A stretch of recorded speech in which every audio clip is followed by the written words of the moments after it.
कि लोकों कथा को किपरि आमे सरकार को पाखरे पहुंची पारिबु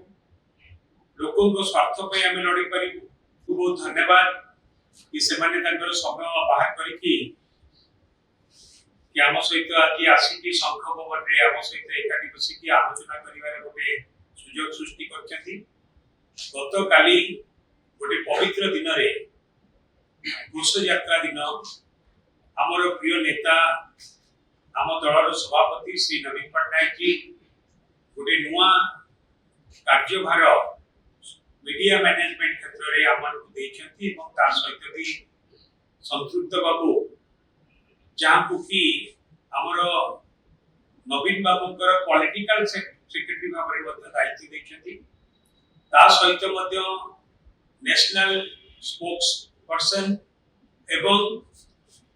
स्टेट स्पोक्स पर्सन भाबरे मध्य कमिटी डिक्लेयर हेछि एवं पीआरओ भाबरे मध्य सुकांत बाबू को भी दायित्व दिया जायछि। मीडिया सेल मध्य गठन करा जायछि जोथरे कि लेनिन बाबू भी अछंती, प्रियव्रत बाबू अछंती, स्वयं बाबू भी अछंती। तंकरी आमे विगत दिन रे भी हमर मीडिया सेल थिला एवं मीडिया सेल भी बहुत भलो भाबरे काम करथिले एवं ये जो मीडिया सेल एबे हेछि से मीडिया सेल जरिया रे आमे केमिति और अधिक आम दल को क्रियाशील करि परिबो सेति पई हमरा उद्यम रहइबो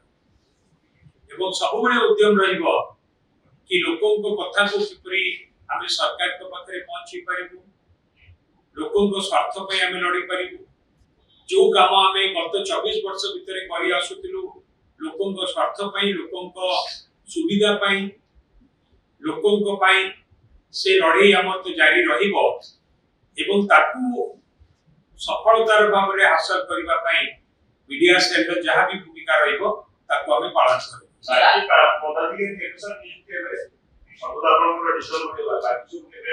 बाकी जो नुआ कमिटी बिजू जनता दलर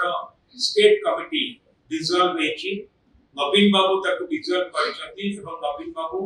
खूब शीघ्र मध्य नुआ स्टेट कमिटी गठन करे।